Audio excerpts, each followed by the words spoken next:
Welcome to Girl on the Gov, the podcast, breaking down politics as we know it and removing all the bullshit. Because politics needed a rebrand.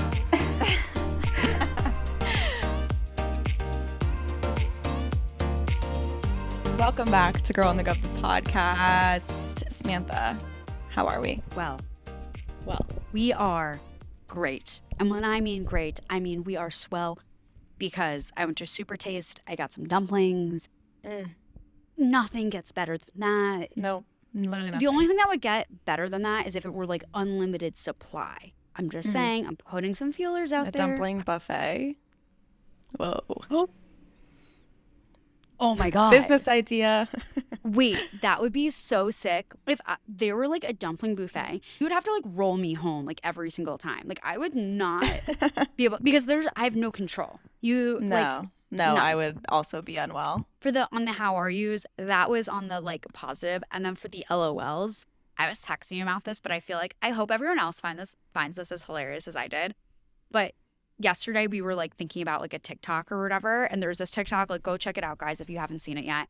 And there's like this creator that was being like, stitch this with, I'm talking about like something that would be like a better senator, someone or something that would be a better senator than Ted Cruz. And Maddie was like, wait, piles of like New York City trash. I was like, I'm on it. Like, excuse me. Like, literally was in bed, was like, excuse me while I put my outfit back on and go around the streets. Did that.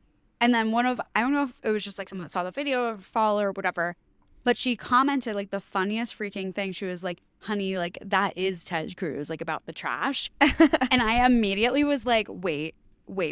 Like dog shit also sometimes like wears like a trash bag. Like they have similar outfits. And so then when I went to get my coffee, I also spent a half hour walking around my neighborhood looking for a pile of dog shit to video. Like I was like literally recapping. I just, what? Like, we're what did just you do true today? content creators. That's our job.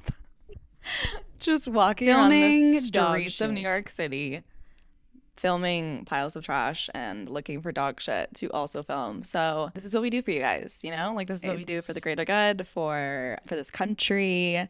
As Charlie Crist, representative from Florida, said, you are saving America. And we appreciate him and we appreciate those words, and this is just an example of how we're doing that. So speaking of, if you haven't listened to that episode yet, go check it out. And as just like a little refresh, like Maddie said, representative from Florida running for governor of Florida, who previously was the governor of Florida, but as a Republican, and has since switched parties to being a Democrat. A lot of his platform has changed since then. So very interesting conversation that we had about his political career and also what his campaign means, what he's trying to do in that position, et cetera, et cetera. So go check it out. Sweet man. Sweet. And yeah, he did indeed say we're saving America. How am I? I'm good. Mm-hmm. I'm good. I don't have any stories like you don't have any trauma? You didn't film any shit on a street? No, but I actually also was, I told you, I was like, leave it to me. You do the piles of trash in New York City. I'll do the human shit on the sidewalk. San Francisco, like we have plenty to go around. So the problem is I just found it too quickly, although it really surprised me. Like, I don't know what it's been like in the last year or whatever, but for some reason. But when you're so numb to it every day, like you don't think about it, that it's there. But then when you go look for it, you're like, gone. oh shit, no. It was like, it's there. It's much easier to find. Because usually you probably are like, oh, I wonder if I can go find some dog shit. And then it's like, oh wait, it's everywhere. It really wasn't though. It was so weird. It was like, don't get me wrong, like lots of trash lots of like, gross things, whatever. Cause like, just New York. Classic in the summer, like whatever. And I literally could not find dog shit. It was ridiculous. I was like, oh, now today is the day the dog owners are responsible? Because it's ridiculous. Feel like I could not find the last year, shit. It's gotten so bad. Like one of those things where you're like, okay, guys, is there baby formula shortage and poop bag shortage? Must be what's happening. I mean, now there's a freaking tampon shortage. Yeah. I can't. Yeah. I can't. Craziness. But we need to get into this episode because we not only did we just go on the most absurd tangent just right now, but like we go on a few with our guest because she is a friend first and foremost, but she is also an amazing advocate for civic literacy and all of those things, which we will talk all about with her. But I think we just need to get right on into it. So we do. Will you like to introduce her? Ma'am, are you well? Let's get into this conversation. Like Maddie said, one of our friends, we have Miss Tennessee.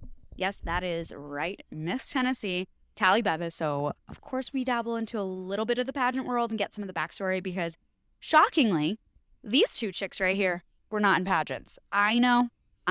It's a shock to us all. I only just learned to curl my hair, so if that doesn't tell you anything. But regardless, I just recently, about a year ago, learned what a eyelash curler was. Oh, I don't own one of those. Changed my life. They look scary. Life, they look sure. really scary. Like it kind of looks like something you like see at the They're gyno. Fantastic. Really? Well, I feel like I've heard nightmares where like they're like, oh my god, like they could no, break they off are all scary your eyelashes. looking. No. My thing is, God, fucking tangent. Really quick. Sorry, my guys. eyelashes are long, but they're kind of like straight out, so I have to curl them. And then when I curl them, they're just like, it looks like I'm wearing mascara. It's just like my eyelashes just go straight out. Huh. So then like I need an eyelash curler. Anyway, sorry, please. Without further ado, us.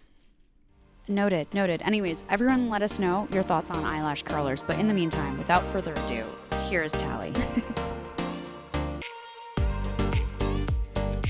So, currently, you are Miss Tennessee, and we gotta know, what is pageant life like? What is the day-to-day? Walk us through what that means. Yeah, well, first, I'm just so excited to be here. I know that my entire year and the Miss America organization is built on powerful young women, and I'm so honored because I feel like now I have two more powerhouse women in my life, and you guys have the most amazing brand, and you're just building such a cool community. And I feel like my dumb questions are not as dumb when you guys answer them. So I'm a big fan of the podcast, but pageant life is kind of crazy. I always say when I was 18 years old, I was cornered in a nail salon by a lady who was like, I was like, what is her problem? Like she keeps staring at me.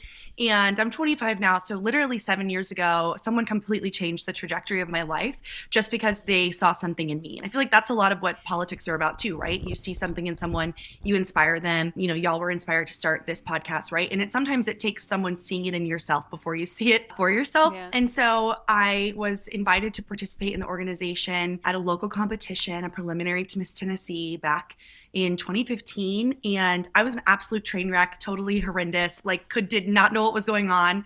We were still called a pageant back in 2015, and fast forward to 3 times going to Miss Tennessee, being an absolute train wreck my first time in 2018, and then moving on to 2019 before the pandemic, I was 4th runner-up to Miss Tennessee. For the first year, we did not have the swimsuit competition, which was a big shift. And then back after COVID, we had our competition last summer, and I walked away as Miss Tennessee. And we are a scholarship competition. Miss America is one of the top scholarship providers for women in the US, and it's completely shifted my skills, my mindset, my communication, and also my scholarships. So it's been an amazing, weird, crazy journey, and I never imagined it for myself as a tomboy growing up around boys and as an athlete. So you just never know where you're gonna land, right? 100%. 1,000%. And it's 100 just, versus 1,000. Yeah, it's giving so much miscongeniality, loving it. And also, it's just, I just love that we're all here going to be talking about politics, because I think when the world even thinks about pageants and pageant queens, like you're not thinking about politics, but I just love that we can show that it can all intersect and you can be impactful no matter who you are or where you are. And one piece of the pageant world is this like kind of philanthropic piece of it. So Can you kind of explain that side of things and also how you go about picking an issue or a platform to promote through your pageant journey? Yeah, absolutely. I mean, again, like I was so not the typical pageant girl. I felt like I never was the right size. I was never the right height. I mean, I'm 5'11", flat-footed, and I'm strong. I have broad shoulders. I'm not a pageant cookie cutter girl. And what I love is that I feel like the Miss America organization is built upon that now. You know, we're over 100 years old now. And as a part of the 100th anniversary class of Miss America, I honestly just was so honored to be a part of it. And one of the coolest things that Miss America has, the hallmark of Miss America, is that for most of its history, there have been Miss Americas and Miss, state title holders and even local title holders across the country who have literally done the most community service, have fundraised the most money in their communities for scholarships. And it's completely changed the trajectory of thousands of women's lives. We have about 1,000 local title holders, 51 state title holders, including DC, which we always love. And then, of course, a Miss America every year. And you just cannot replace time. And when you see that compounded, it's absolutely overwhelming. And one of the things that kept me a part of this organization is our social impact element. It's one of the things I think draws women to the sorority life in college is there is always a philanthropy arm to it. And people don't realize that there are a lot of pageanty systems, right? Pageants out there, but Miss America is a scholarship organization that's built on academics, higher education for women, pushing women outside of their comfort zone, getting them into the C-suites, getting them into politics, pushing them into their fields with the skills to completely not only compete with men, but to far surpass them, right? And that's the goal. I mean, in general, I think our goal is to have more women in politics, more women at the top, more women in power. The countries that have women in leadership are the most peaceful, typically, and the most prosperous, which is like, duh, why haven't we figured this out sooner? And so my social impact initiative is something I've built for many years. It's had many different iterations, but it's called Vote with a Vision. And it's an organization that I kind of rebranded in 2019, headed into what I didn't realize was going to be a global pandemic. And that's a tough place to be when you are working on civic literacy education and voter registration, and we're literally locked in our houses and we're afraid, right? And so that's kind of been my mission, is to push people outside of the norms of what they think a pageant girl does. Of course, every social impact initiative matters so much, but I knew going into Miss Tennessee last year that my job as Miss Tennessee was going to be in a pivotal midterm election year. And there was no better time for our Miss Tennessee to travel the state and talk about voting, because it's a naturally nonpartisan thing. Voting is naturally nonpartisan. And my job is not to tell you who to vote for, but it's to encourage you to show up in the first place. Totally. Which begs the classic question, voting is something that's personal, but why is it personal to you? Of all, the different routes that you could have gone with having a platform, why voting? Why civic literacy? What made you say this is going to be the thing for me? Well, one of the things I actually shared at Miss Tennessee on stage was a story about my father and I. And I feel like it's so valuable to imagine, of course, you're not voting until you're 18, but there's so many ways to get involved from a very young age. And the first time my parents took me to the polls, I was 4 years old. And I've shared many times, he held me in his arms. He carried me into, our local West Side elementary school, where 20 years later, I was a fail-safe judge and a poll worker, election worker for the presidential election, right? And everything is so full circle for me, because he let me press that big red cast your vote button. It was like voting was a part of our life. It was a habit. It was habitual. And it was a responsibility that my parents took very seriously. And what I realized is that growing up, I have entrepreneurs as parents that were very civically engaged, that did not always agree with each other. And so never was it a conversation in my household of who to vote for. It was that it's okay to have differing opinions, and it's okay to not necessarily vote for the same people. And I actually didn't know until recently that women used to go into the voting booth with their husbands, and actually read that there had to be laws to outlaw family voting with spouses, because men would encourage or enforce women to vote a certain way. And I can't even imagine, like, if my significant other told me who to vote for, it'd be the end, right? I'm out the door. 1,000%. Out the door, ladies. And I think you really think about, how is that even a reality? And I think my biggest part of what brought me to this, and why I wanted to work on it from a statewide level and make this my social impact initiative, was that I was given the opportunities. I learned the habit, but not every young student across Tennessee will have had their parents take them, because if their parents aren't going, they don't even know about it. They don't know when it is. They don't know why it's important. And our civic literacy education in Tennessee is lacking. I think in most of the country, it's lacking. And so you can't just wait till senior year, go take a government class and call it a day. I've gone to senior classes and they don't even understand the Electoral College, which is a prime example of the gaps we have in our education system. Yeah. Not even talking beyond civic literacy, but specifically in that way too. And so that's what brought me to it, is I really wanted to bridge that gap if they didn't have those parents to do that for them. Totally. And in terms of jinxing totally again. I know. It's going to be a thing. I mean, I don't know what, like, the problem is, like, with jinxes and us, like, I don't really like soda. So, like, we can't use. Yeah, we've talked about this. We're going to have to really. Isn't going to work. Like acai bowls or something? Okay, honestly, that I'd be so deep for, but no, it'd be like iced coffee. Iced coffee, yeah. Iced coffee. My family, my brother and I growing up, like, jinx is the most important thing.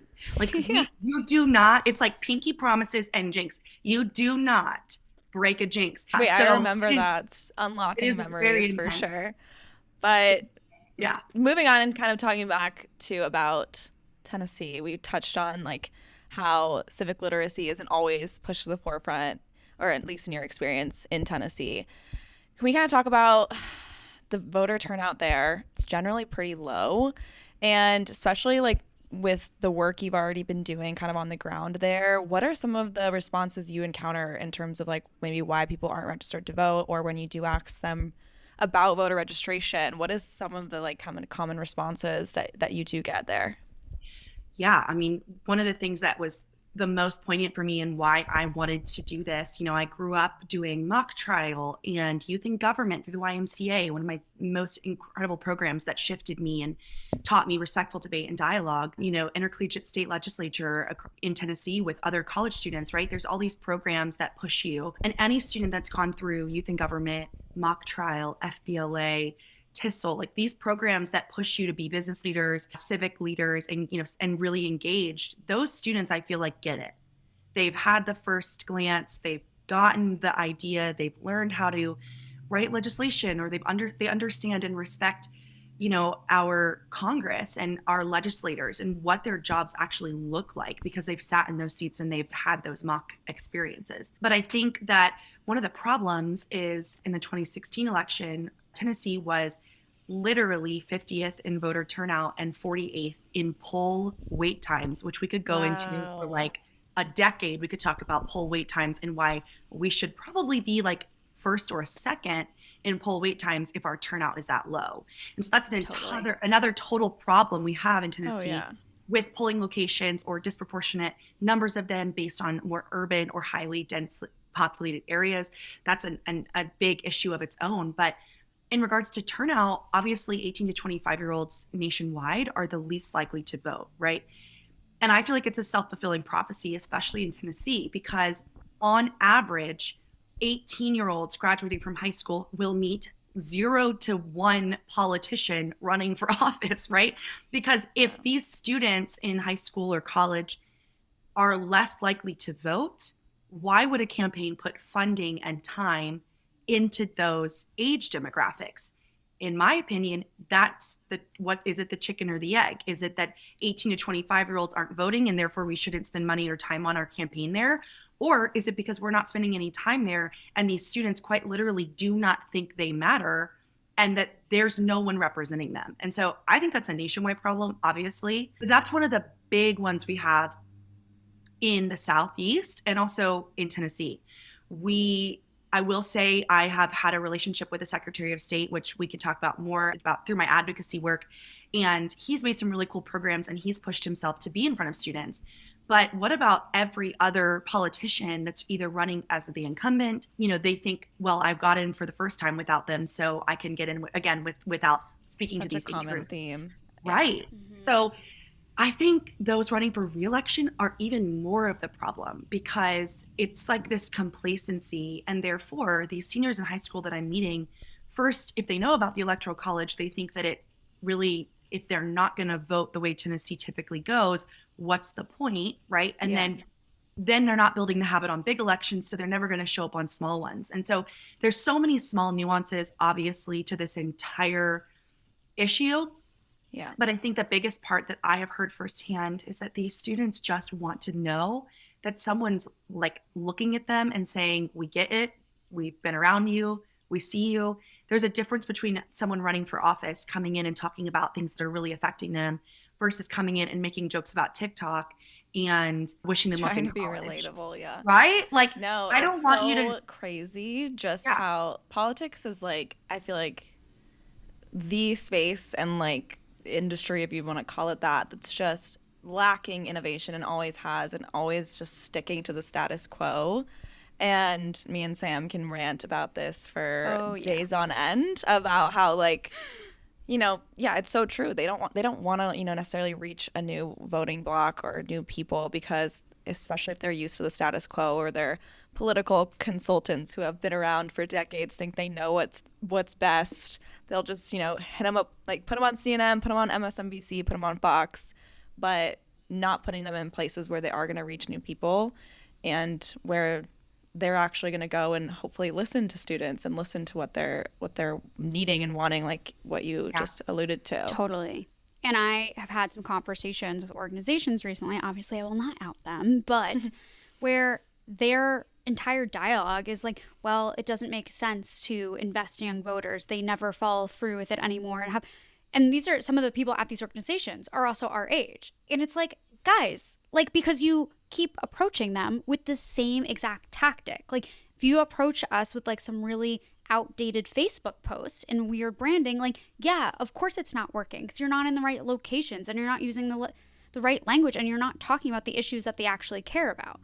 So it's just like, of course that's the outcome. There's so much potential for young people, in my opinion, and so much to offer, and can really be, you know, the change that we want to see in this country in so many different ways and facets. And ignoring, you know, what they have to say is only a problem that rises its ugly head further down the line. So yeah, that's true. Wild to me. That is very true. I have run across people who just don't really even see the point of doing it or getting involved.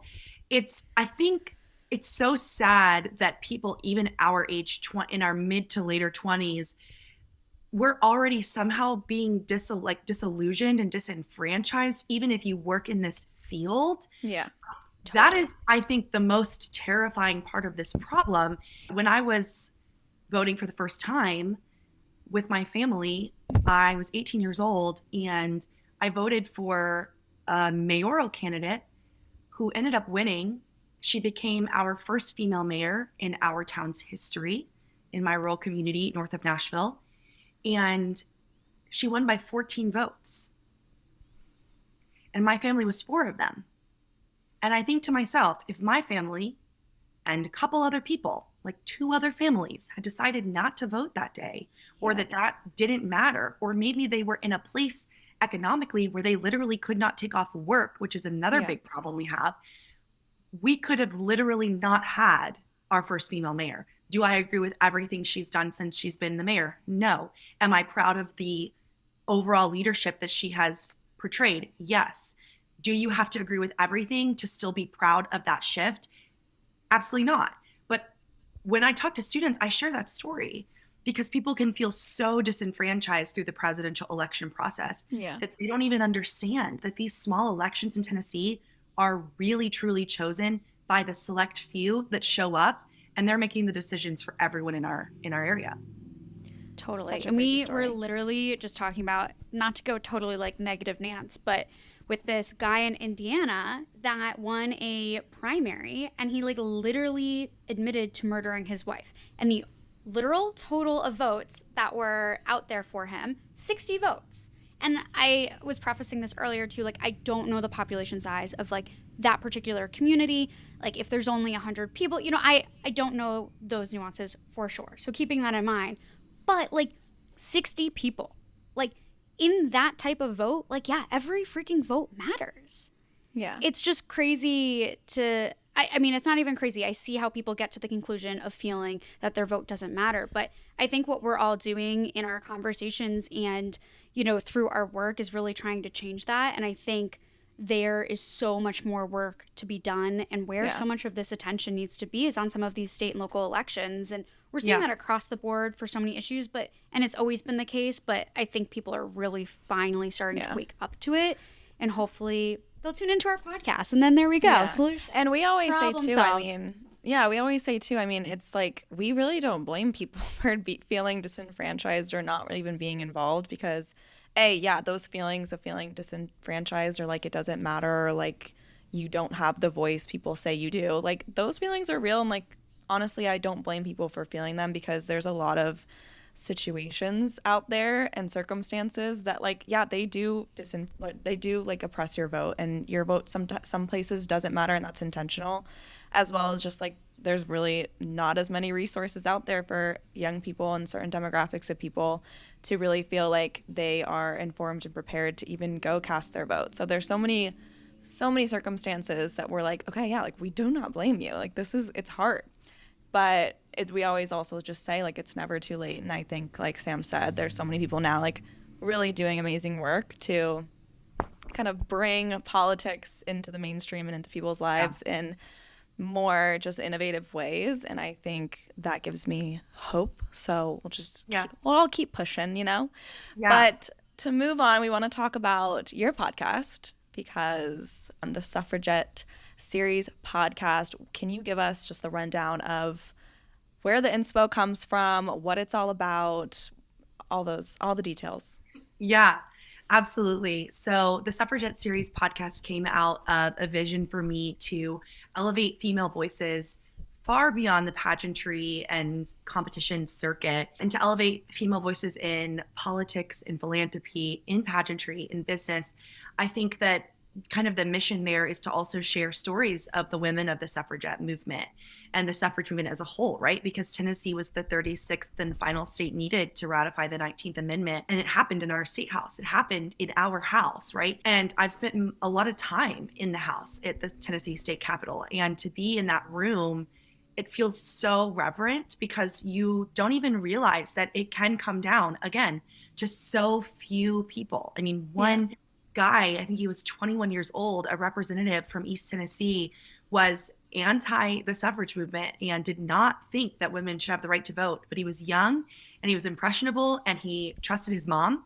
And his mom literally sent a strong worded letter to him and said, don't be on the wrong side of history. And it reminds me of the musical Hamilton, history has its eyes on you. And I think that in that moment, I think in that moment he felt like history had their eyes on him, right? And we live in this world where those margins are so small that justice and advancement and change comes from a small select group of people who sway it one way or the other. And I think that's where it all comes from, right? And so the Suffragette Series is a podcast that I started before my competition at Miss America, and it's something that I'm really excited I've come back to and have restarted. And so I love the idea. I love the conversations I've already had, and it's brought me to people like you guys who are also doing really important work and having really important conversations. And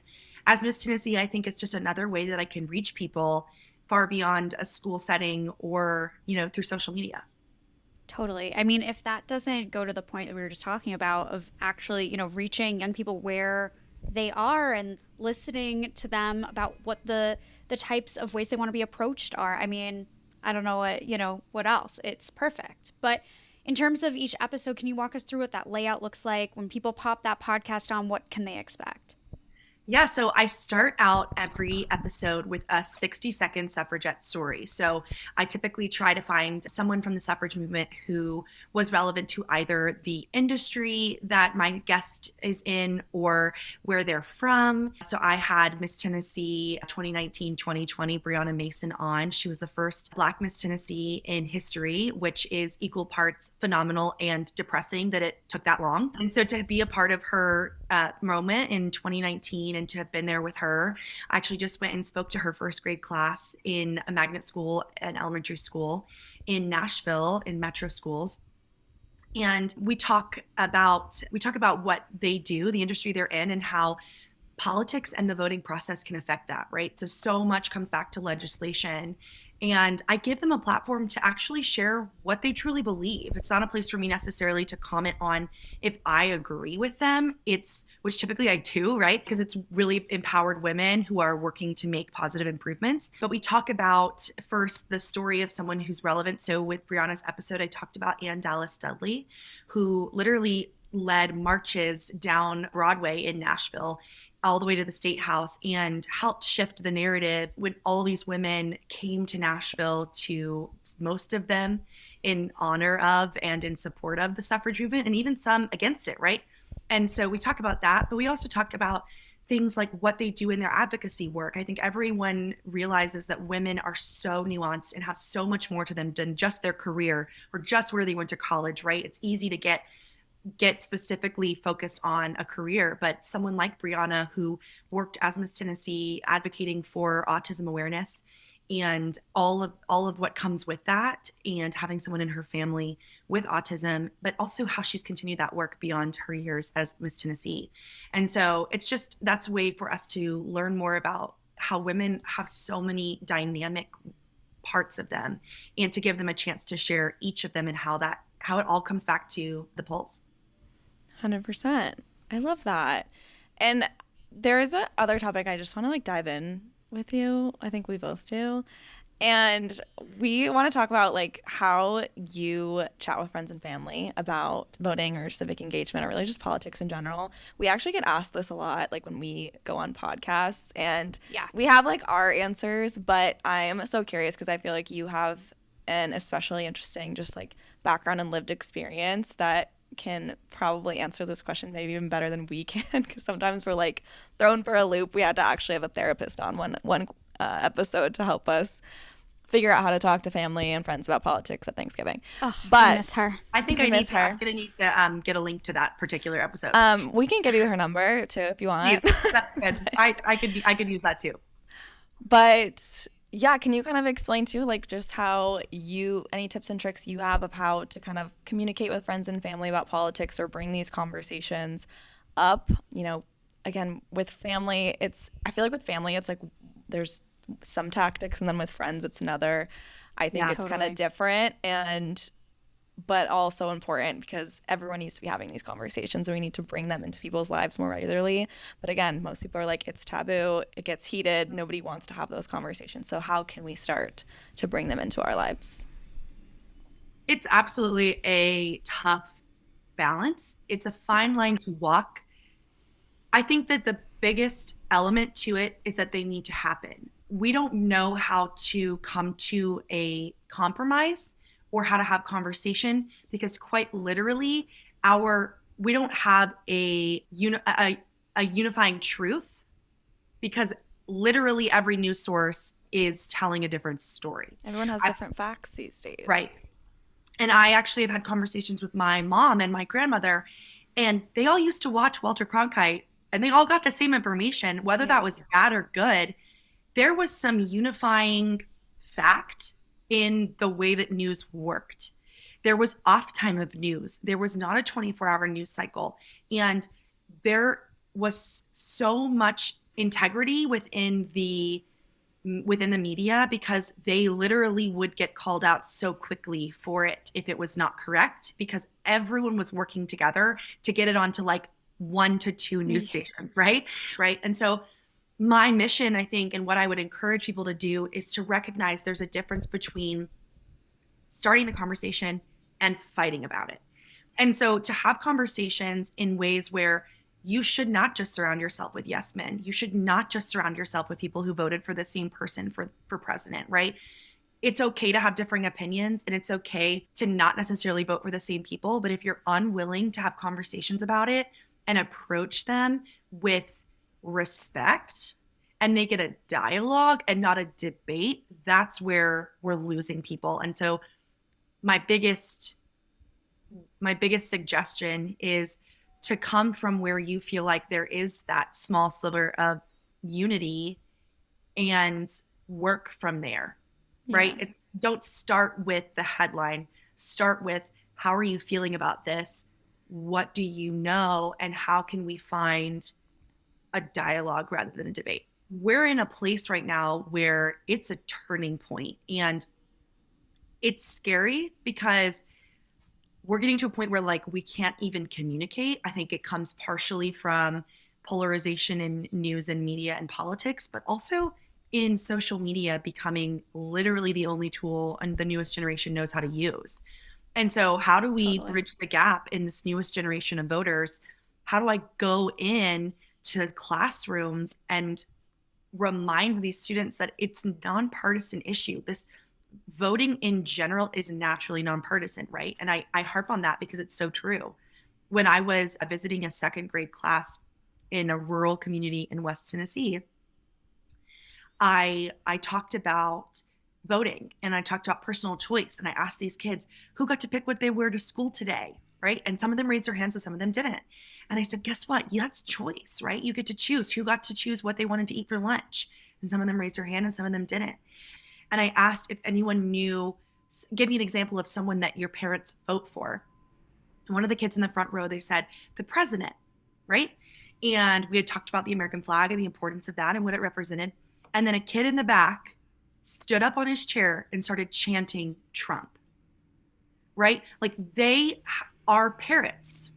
They're going to repeat whatever you say. And so I got really disappointed in whoever's in his community or his family or his, whoever is around him, because obviously outside of school, people are doing that around him and he is parroting that in his classroom. Yeah. And so those are just like small examples of the students that you meet in a job like this, Tennessee, because they are aware and they're listening. And it's our job as future potential parents or people listening who are parents or teachers to create communities that are free from that kind of burden. Or even just like being friends or family with anybody. And I think that kind of just ties into the point of like we need to have these conversations more regularly.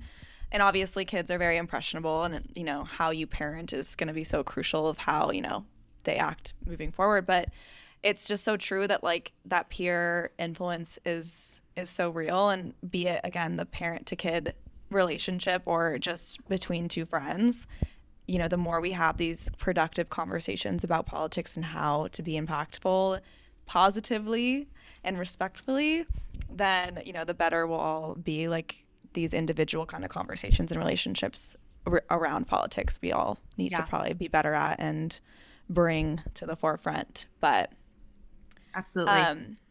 I also have go ahead. Geographic question for my totally haven't been to Tennessee yet self. What is the difference between West and East Tennessee? Is one more urban? Is one more rural? Is there do people kind of reference oh yeah, we're out in West Tennessee? How does that go? Yeah. So honestly, it's urban area or farming community. What I love is that I grew up in a small rural community called Robertson County, Springfield. It's about 30 miles north of Nashville. But then I went to college at Belmont University in Nashville, right? And so what's cool is that I feel like I can talk well to these, agricultural communities, and I understand the importance of ag to our state. But I also understand tourism and music and healthcare, which come often from these more urban areas. And so East Tennessee is where, Dollywood is. It's the mountains. It's really beautiful, but it also has I know. Very rural. Yeah. Also, I'm going right to Dollywood. Yeah. You say Dollywood, I say bought my ticket. But no, it's so East Tennessee is beautiful, and it can be very rural, and there is also a lot of tourism involved in that. And it's just absolutely beautiful, right? In the mountains. West Tennessee is very rural. It's much more agricultural. There's a lot of cotton, there's a lot of tobacco and soybean, stuff like that.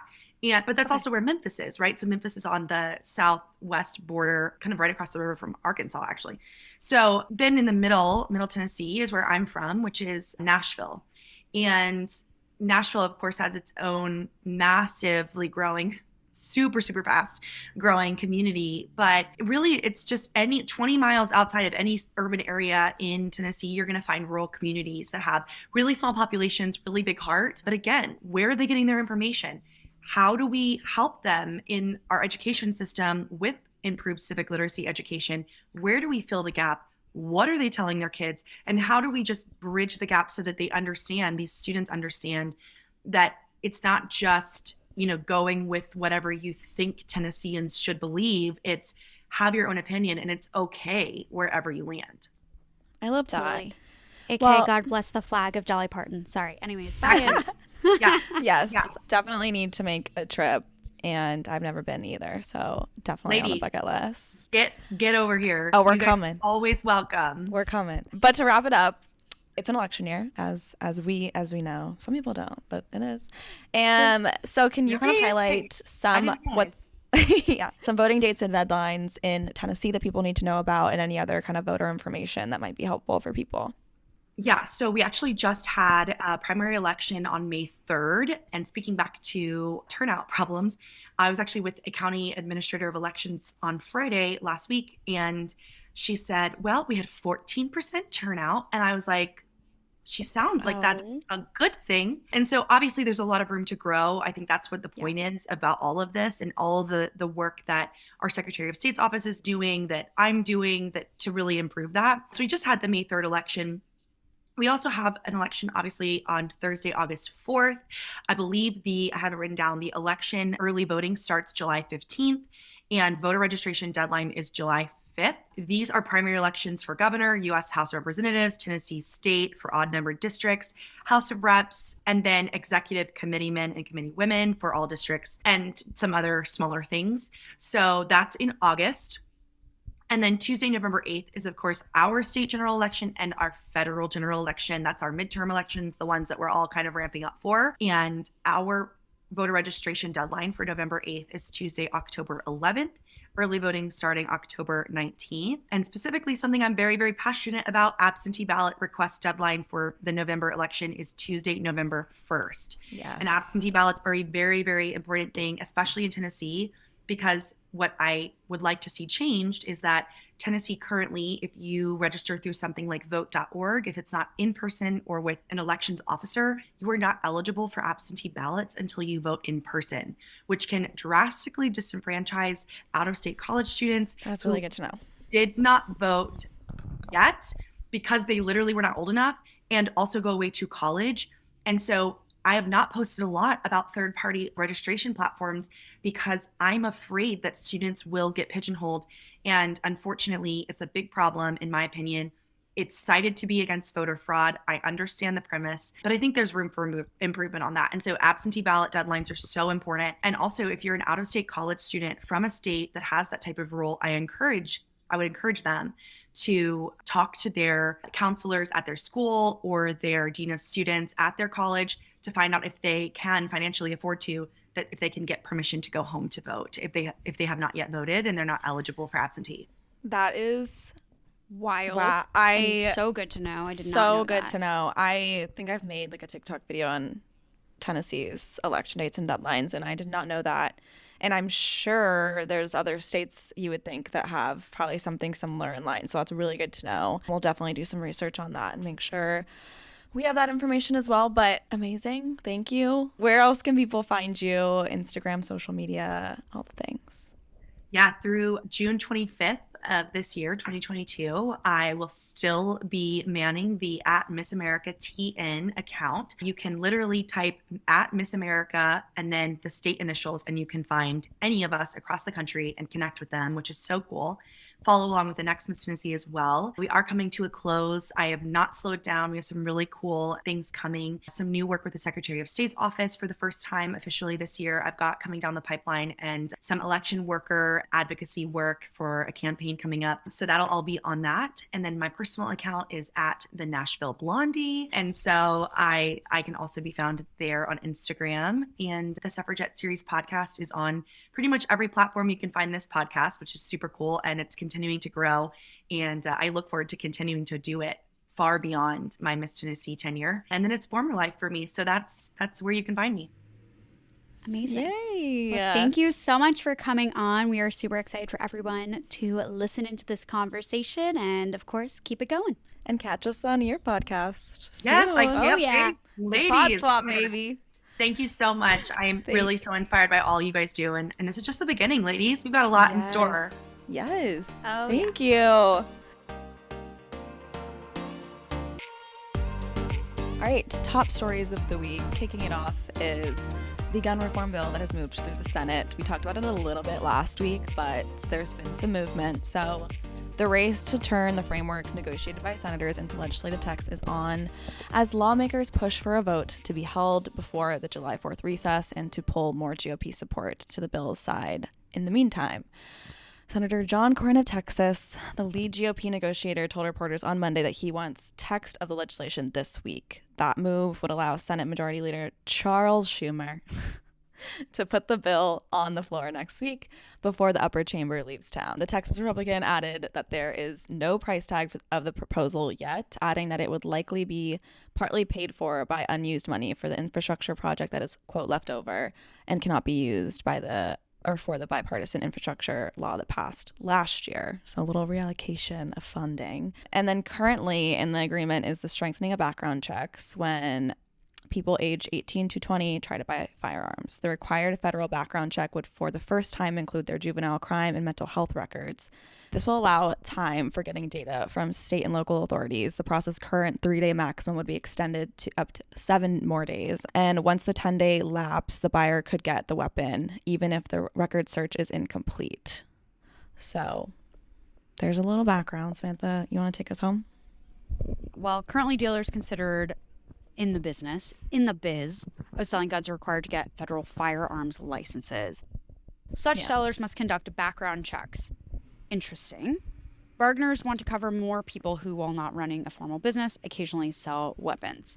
Those numbers are not a coincidence. They signal potentially enough support for the passage by the 50-50 Senate, where Democrats will need at least 10 GOP backers to reach the usual 60-vote threshold.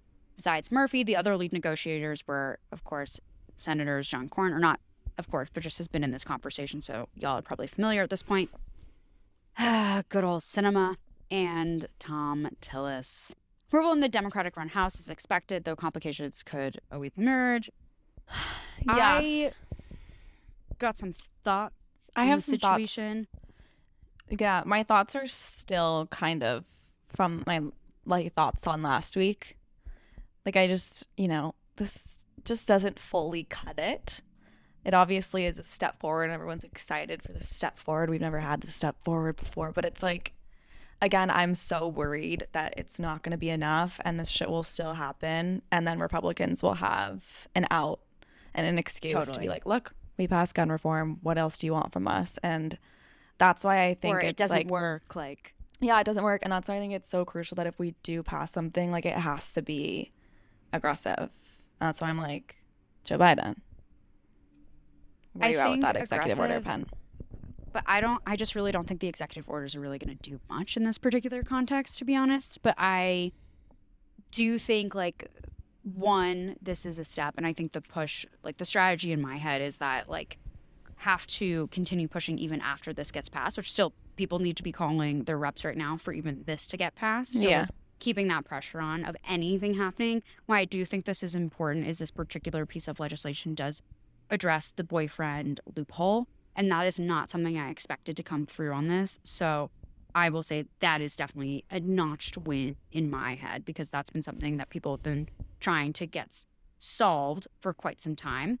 So I will definitely notch that as a win. But I think this should continue to be a push for people to turn out and vote in our elections happening now in primaries and also in November, because we need to continue electing more people, more representatives that are pro-gun reform, because this is not going to be especially given what has gone around this particular legislation, this is not going to be a one-and-done moment. It can't be a one-and-done moment. It's not a one-size-fits-all problem or solution. I'm just worried it will be because the Republicans will compromise. I don't, because it's not as much as they know that we need, and then it'll just be the scapegoat for, honestly, it seems like forever. But I think we're still gonna I think we're still gonna continue to see gun violence. I don't think this is the solve for it. I think it's partial solutions for some things that'll help to varying degrees. But so call 202-224-3121 to call your senators, call other people's senators. Is it against the rules? I don't know. I do it. Call all the senators and show your support for gun reform. in passing this legislation. Again, let me just read that one more time. It's 202-224-3121. It literally takes 45 seconds. So go get it. That's Maddie's infomercial, FYI. I know. I really felt like I was like career. QVC. Okay. So next story is these January 6 hearings that it kicked off last week. So the House panel investigating January 6 made its case in the second hearing Monday. The first one was last Thursday, that several of Trump advisors warned him against making false claims of widespread voter fraud in the 2020 election that he lost, but the president would not listen. And so the 9-member panel is trying to make the case that Trump and those allies who helped him were deliberately lying as he pushed those election falsehoods in weeks ahead of the violent insurrection. So the rioters who broke into the Capitol that day and interrupted the certification of President Biden's victory were echoing Trump's lies that he, not Biden, rightfully won the election. So again, we know this, we've heard this 100 times, but here are some of the takeaways. So one of the takeaways was that Trump's mind was made up the whole time and that like nobody could sway him. And so in a series of video clips from the committee's closed-door interviews, several of Trump's advisors testified that they told him repeatedly he should not declare that there was widespread election fraud and that those claims were false. But Trump increasingly relied on wild theories that were pushed by Trump's lawyers, Rudy Giuliani and Sidney Powell, among others, according to testimony. So that was one of the little takeaways. Samantha? That was one of the takeaways. Can we also just talk about how Giuliani was drunk? Sorry. Just side note. Side note. He's probably always drunk. That's the thing. When I saw that come through, I was honestly LOLing more than anything. I was like, hello, we got 4 seasons, but nonetheless. So we had what's called a blunt talk from Barr. We love a little play on words moment. So former Attorney General William Barr told the committee in a closed-door interview that the president was increasingly becoming detached from reality after the election. See, my question is, after? Just after we were detached. But okay, it's fine. It's fine. I get it. The committee aired video from interviews with Barr in which he detailed his conversations with Trump before and after his December 1 declaration to the Associated Press that there was no evidence of widespread voter fraud in the election. Barr gave Trump detailed explanations for why some of his theories were false. You just can't convince a man in denial. Like you just said, detached from reality. Okay, we've been there. Okay. That's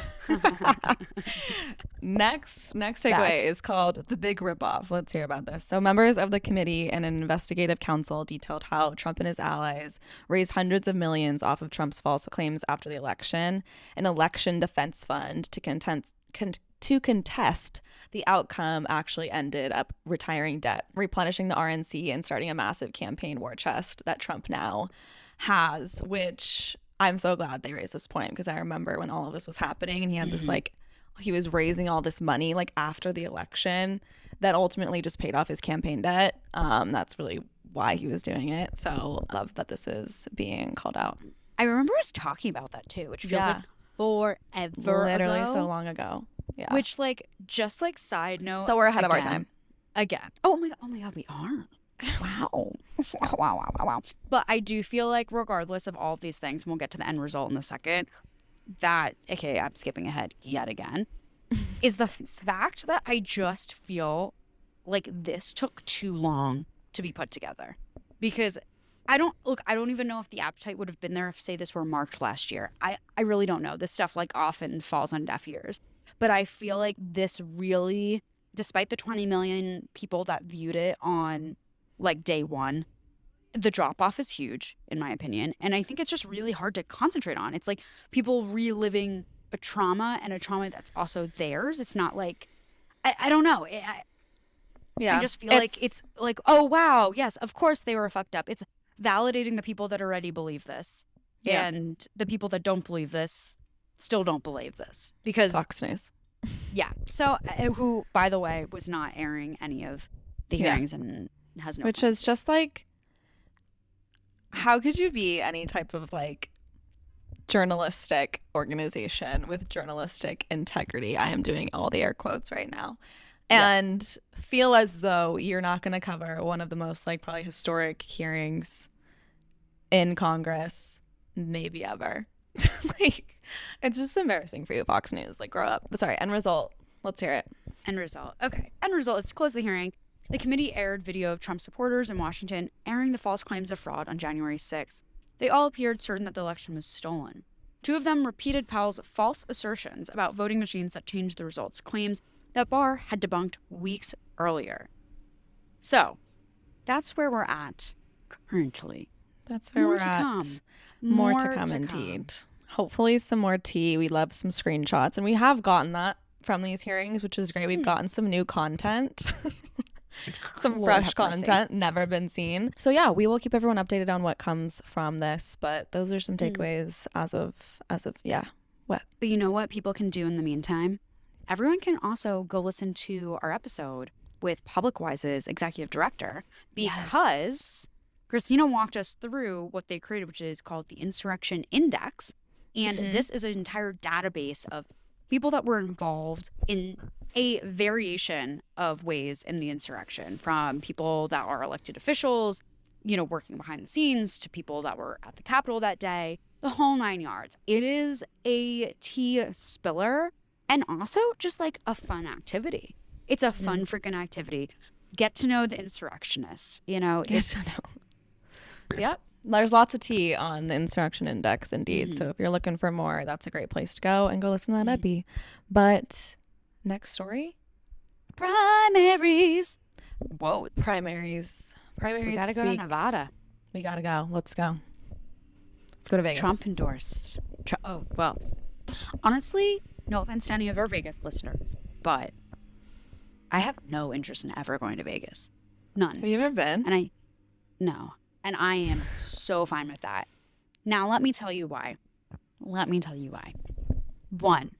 I don't like gambling. No hate to anyone that does. So not my thing. I think it's the most boring thing ever.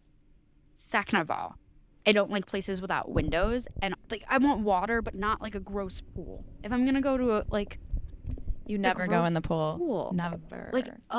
And then I saw this TikTok the other day of someone was testing the water quality on some of the major pools. It was so bad. I never go in the pool. No, it's true. I honestly I've done Vegas many a trips. They've been so fun. Was I 21 and 22 and 23? Yeah. Am I now a grandma on 26? Yeah. And I don't need to do those anymore. But if you are that age, please, go. I mean, I still respect the hell out of Vegas. We love you guys. And Nevada, you have a very important state politically, so we love you. So maybe we'll just get into that. But Nevada primaries. Basically what to look for this week, Trump endorsed Adam Laxalt. Is that how we're saying it? It literally sounds like it's about to be laxative, and then it just stops. Yeah, and then it just veers off. Laxalt is the leading GOP candidate to take on vulnerable Senator Catherine Cortez Masto in November. And Laxalt is also backed by Senate Minority Leader Mitch McConnell, Florida Governor Ron DeSantis, and other top national Republicans. So we'll have eyes on that race for sure in Nevada. I don't think any of that sentence was a sentence. Well, we're going to run with it. There's some information there you guys can take if you want. Take it or leave it. Veteran Sam Brown is also Laxalt's. Why are we using his last name? Adam. That's his first name. We're going to go with that. Adam's main rival in the race. While some recent coverage reported Brown surging in the primary, Adam is still heavily favored. So again, that's the GOP side. And then again, Senator Catherine Cortez Masto is the Democrat. And so in November, it's looking like she's getting a real challenge. So eyes there for sure. That alone could change the power in the Senate. So there it is. Take us to South Carolina, Samantha. All right, South Carolina. Talking to you. So one of the most watched contests of the day, aka Tuesday, June 14th, also known as Flag Day, by the way. Fun fact. Anyways, Representative Tom Rice, Republican who voted to impeach former President Donald Trump, faces off against Trump-endorsed State Rep. Russell Fry. Any catch-ups with that Fry? Wait, catch-ups isn't even plural. Any catch-up? Sam. I'm gonna. Guys, please just forget that she just said that. I don't even like ketchup either. So the fact that you made the joke, But not only did you make the joke, but you made ketchup plural. So let's just keep it moving at that point. Sending. Okay, well, Rice's impeachment vote has become the campaign's main issue. While Fry's messaging plays up Trump's endorsement at every turn, Rice has stood by his vote to impeach Trump following the January 6th insurrection. I actually watched a very interesting interview by him the other day, and I was like, Anyways, notably, former Speaker Paul Ryan. So much context. Profound. Profound thoughts coming from you. Notably, former Speaker Paul Ryan, who I had fortunately forgotten about until this moment, has traveled to Rice's district to campaign for the incumbent. South Carolina's 1st District Republican primary, Rep. Nancy Mace, is also the subject of a Trump-endorsed primary challenge in her Low Country district. Mace, who drew Trump's ire. That sounds so medieval. So medieval. Is ire. It's giving Shrek. Whatever. Which I love. We love Shrek. Anyways. Okay. Regardless of Shrek, the ire. When she condemned his role in the insurrection, is facing off against former state rep Katie Arrington. Well, that's also so Arrington of Arundel. Okay, that's giving me a Bridgerton. Arrington defeated by former rep Joe Cunningham, Democrat in the 2018 general election, has slammed Mace as a woke liberal. Snowflake. So snowflake. Well, looking at the Senate in South Carolina, the U.S. Senate, that is, by the way. So 3 women are competing for the Democratic nomination to take on U.S. Senator Tim Scott, NRA funded, who said this will be his last term if he is reelected. Interesting. I do think. Yet we have fucking what's his name in wherever who's 88. Chuck ready. like look at this man. Like he's a middle-aged man being like, no, this will be my last term. I love that. I just don't believe him. I just don't believe him. True, That's true. the thing. Yeah. Scott has no Republican opposition and has raised $44 million for his second full 6-year term. His Democratic opponents are a state rep from the Charleston area, a local Democratic leader from Spartanburg, and an author and preservationist from Columbia. Combined, they have raised about $130,000 for the primary, again, compared to his $44 million. And then Scout touts his conservative credentials and got a primetime speech at the 2020 Republican National Convention. But he has also... Scott? What did I say? Scout. I did, didn't I? I said Scout. Scott touts. It was like Scout. That equals Scott and touts equals Scout.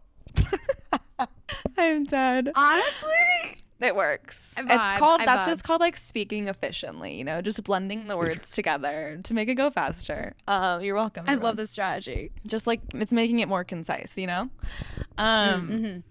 Anyways, but he also Scout also noted his work with Democrats on police reform legislation. So those are, some of the candidates and some of their campaign platforms. But heading to Maine. Maine. We have some great maniacs that listen to this podcast. So hi, guys. Hey, guys. Hey, what's up? Hello.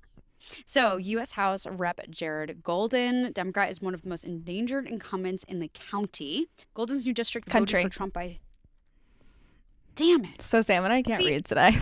We can't. Back to Maine. So the race to face off against Golden features former Rep. Bruce Poliquin, Republican, and Liz Caruso. Poliquin represented Maine in the House for 2 terms before losing to Golden in the 2018 midterms. Interesting. So we'll see what happens there. Dun, dun, dun, dun, dun. Then let's head over to governor's race. Democratic Governor Janet Mills and her challenger, former Republican Governor Paul LePage. I thought we turned the page on him. I've been waiting all day to say that. I've been waiting all day. Wow. But we're here. Look at you. It really. Look at us. But anyways, how many times can I say that? Are both unopposed in their respective primaries and looking ahead to the November elections. We kind of know, obviously, where today's primary, if you will land, but this will be an interesting matchup. Mills has touted her handling of the state pandemic for allowing the state to recover and to return the bulk of a $1.2 billion surplus to taxpayers in the form of $850 relief checks. I honestly do really love that as a policy. Just saying, side note. LePage, who's seeking a 3rd term, he's criticized what he describes as Mills' heavy-handed executive decrees again, what is this? The medieval times? I can't say medieval. Anyways, during the COVID-19 pandemic and one-time budget gimmicks. There's Maine for you, for all our maniacs. Get out to vote. And to bring us home, North Dakota is the other state that has primary this week. And so North Dakota U.S. Senator John Hoeven's quest for a third term in the highly conservative state hasn't been nearly as smooth as his previous runs. He is seen as a shoo-in for this Tuesday Republican primary. And so he faces Riley Kuntz, which there is another candidate in Missouri running for Senate with the same last name. But is it with a T? Spelled differently. Yeah. But it's probably pronounced the same. Spelled differently. And I did not realize, so guys, you know how like we get our search from AP, etc. Looking at this, shoo-in is spelled like that? I guess. I literally thought it was shoe. I mean, that's what makes sense IN. because your shoe is in the door. You know, your shoe is... Yeah, shoe-in. As opposed to, well, I guess you could be like shoe. You got your foot in the door. Your shoe Like, you know, when someone's like... Anyways, Riley Kuntz, again, is running against Hoeven, and he's an oil field worker and a poorly funded political newcomer. And then Democrats endorsed... That's a brutal description. Yeah. Brutal. Democrats endorsed Katrina Christensen, a University of Jamestown engineering professor, for Senate. She faces a largely unknown challenger. I know this is kind of harsh. In Tuesday's primary. Fuck? Fargo AP. art and antiques dealer Michael Steele. But Republican contests for more than 24 legislative seats may help lure voters to the polls. And GOP Governor Doug Burgum, who doesn't face re-election until 2024, donated more than $1.2 million ahead of Tuesday's primary, largely to a political action committee that is focused on defeating Republican far-right candidates or those who do not agree with his spending initiatives and policy goals. A banker and former Democrat, Hoeven won both of his previous Senate terms with more than 76% of the vote. He switched parties 4 years before a successful gubernatorial run in 2000. He's the only North Dakota governor to win 3 four-year terms. He resigned in December 2010, in the middle of his third term after winning his Senate seat. And so he's raised more than $3.2 million for his Senate campaign leading up to Tuesday's primaries. Kuntz raised less than $5,000. $3.2 million versus $5,000. How is that? That just shouldn't be allowed. That is the biggest gap I've ever seen ever. I have one quick comment on it. Yeah. And that is because I was looking at a lot of the Texas primary winners. I know Texas primary was a while ago. There were a few runoffs that were recent. But regardless, just looking through the winners this morning. And some of the districts decide to cancel their Democratic primary way back when, earlier in the year, because they didn't have anyone that either qualified for the ballot or was running. And so much of that is a part of the fact that they won't be able to raise the money to run a campaign that makes any sense. And it's just so insane that it's okay, well, you're not going to have certain people run because they can't raise the money. Yeah. And it's that just shouldn't be, whatever. Okay. Again, rant, we don't have time for this rant. And then on the Democratic side, Christensen raised over $21,000 and Steele raised $2,100. So it's so interesting to see the money disparities. But anyways, those are the primaries this week. So keep your eye on it. If you're in any of those states, make sure you go vote. If you have any voting questions, please let us know. Subscribe on YouTube, even if you don't listen or watch this podcast on YouTube. If you can go subscribe, that's super helpful for us to continue to find new people and grow. And then speaking of growing and finding new people, send Girl on the Gov, the podcast, and Girl on the Gov social media channels to all of your friends in your circle. It is an election year and everyone needs to start their political learning up again and be ready to vote. So this is a great way for you to have some political impact by sharing a resource like Girl on the Gov around to your friends. Go check out girlonthegov.com to learn about the Brand Ambassador program, where you can join a community of like-minded women talking about politics, sharing resources, getting networking opportunities, resume boosters, and more. And go to girlonthegov.com/vote to pledge to vote, check your registration, register to vote, and request an absentee ballot. So yeah, and also plug all of that stuff into your social media, your IG bios, and post stories, link it, all the things, because we need everyone registered and ready to go this year, and we got resources for you. I do have one note, and that is because we have a lot of New Yorkers that listen to this podcast, and as some of you may know, we have a very confusing primary situation on our hands, aka 2 dates, different races per primary, June 28th and August 23rd. I recently found this out, that basically if you request an absentee ballot, you have to vote by absentee ballot. You can't go and vote in person. Mm. So if you did that, just be aware that that is what you're going to do. If otherwise, you have to vote day of with an affidavit ballot. So anyways, I'm still waiting for my absentee ballot to come in. So I was thinking in my head, oh, maybe I can like go vote in person, whatever. Turns out I can't do that. So also missing Get it ballot. together, New LOL. York. Yeah, Board of Elections here, not great. Not Disappointed. great. Well, good point. Good. Glad you raised that. So New Yorkers, if you have questions, you do have a very confusing primary season. So slide on in and ask all your voting cues. But that is it for this week. Hope you enjoyed this episode, and we'll be talking to you all next Wednesday. Woo! Toodles. Toodles.